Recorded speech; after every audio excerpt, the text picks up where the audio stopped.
Баршаңызға сәлем, менің каналыма қош келіпсіз. Бүгін сіздермен өте дәмді болып шығатын ұйғыр самсасын жасайтын боламыз. Өте оңай және осылай полуфабрикат ретінде қатыру жолдарын көрсететін боламын.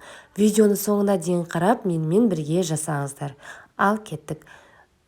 Дәл видеодағыдай грамм-граммен жасасаңыз, қамыры да өте керемет болып шығады.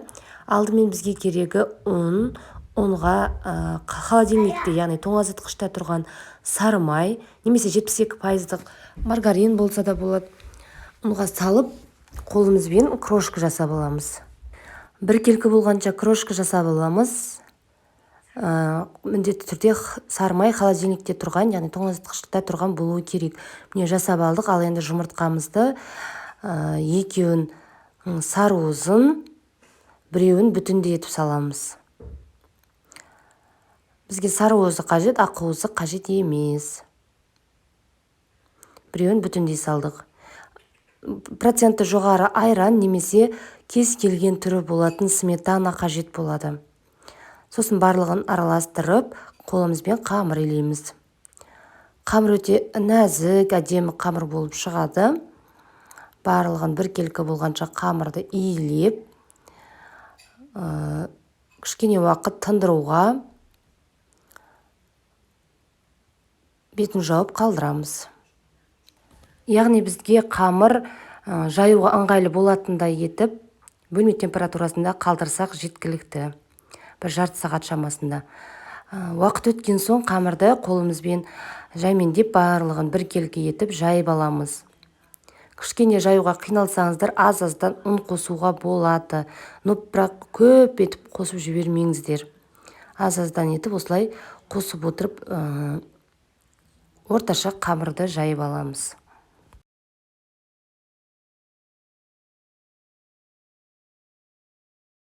Арасына жағатын сары май 72 немесе 82% сары май немесе маргариндер жарайды.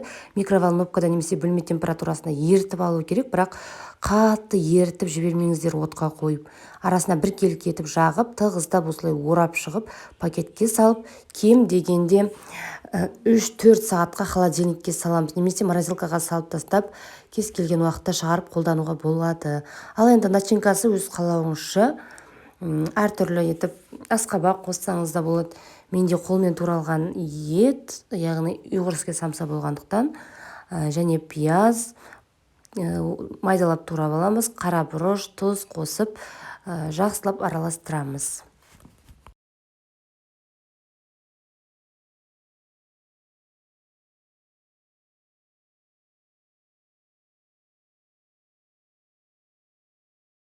Қамырды шығарып, барлығын бөліктерге бөліп алып, барлығын граммен өлшеп бөлсеңіз, самсаларыңыздың барлығы бір келкі шығады, бір үлкен, бір кіші емес. Осылай барлығын бөліп, жайып аламыз. Ішіне начинкасын салып, қалауыңызша тез-тез бүгу қажет. Егер қолыңыз шамалы су болып қалса, бүгілуі қиындау болып кетеді, бір-біріне жабысуы қиындау болып. Сондықтан осылай жайып тез-тез бүгіңіз. Егер қатты ыстық болатын болса да, қамыр өте жұмсап кетеді, құрамында сары май көп болғандықтан. Егер полуфабрикат ретінде жасайтын болсаңыз, осындай ыдыстың үстіне пищевой пленка немесе пергамент қағазын төсеп, бір-біріне жабыстырмайтындай етіп самсаларды қойып, морозилкаға қатқанша, кем дегенде 2-3 сағат шамасында салып аламыз. Міне біздің самсаларымыздың барлығы қатты, сосын осындай пакеттерге салып қойып қоясыз. Кез келген уақытта осылай шығарып, пергамент қағазына төсеп, бірден осы қатқан күйінде шығарып, үстіне жұмыртқаны жағып, пешке пісіріп аламыз. Оны жұмсартып отырудың қажеті жоқ, осындай қатқан күйінде шығарып пісіре береміз.